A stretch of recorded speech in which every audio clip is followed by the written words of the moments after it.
The kick's power comes from the torque generated by the rotation of the hips. It's the same principle that cracks a whip. Turning the hips just a few degrees forces the foot to travel a much greater distance and creates a lot of speed as it does. The longer the leg and quicker the rotation, the faster the kick.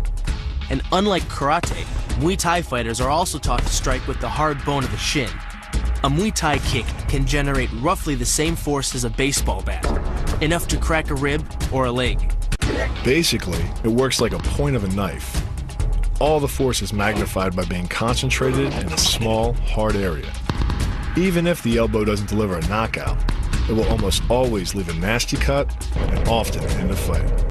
It's not the arms, but the legs that drive our fists.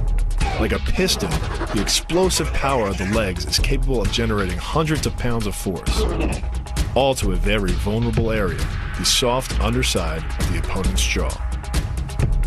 Like the Hanuman move, the flying knee relies on the explosive power of the legs.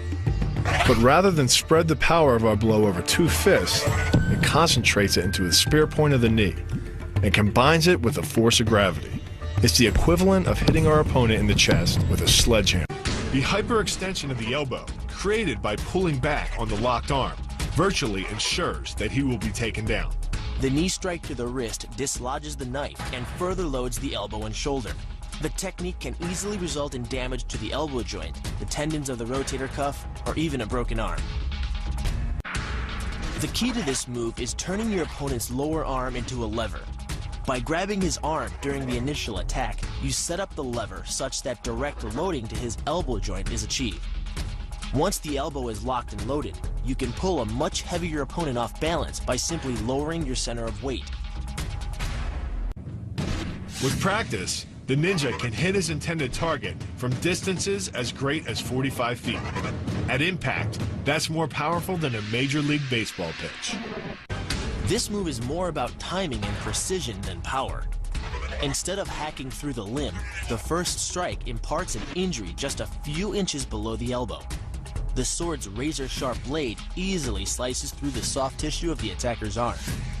This opens up his defense and provides the ninja a clean opportunity to deliver the kill stroke, a powerful shot to the top of his head. The move works by using your opponent's own body weight against him. The first strike can land at speeds greater than 20 miles per hour and can stun your opponent with the same injury-producing energy as dropping a bowling ball from over 11 feet onto his torso. By using his arm as a lever in conjunction with the leg sweep, you drive your opponent to the ground. Once he is on the ground, you follow up with a devastating strike to his face. The secret to the move is wrist control. By rotating your opponent's wrist to the maximum extent of its range of motion, the bones of the wrist lock against the bones of the forearm and make it impossible to bring the strong muscles of the upper arm to bear. Then, you can pull your opponent off balance and into a potent knee strike.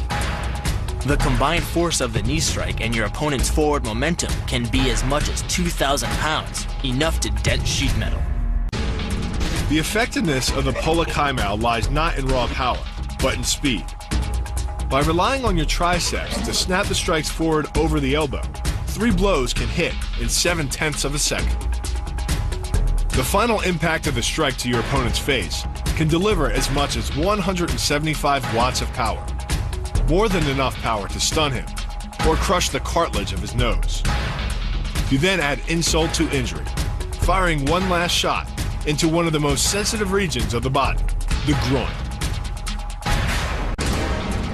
Pulling off the move relies on 2 factors.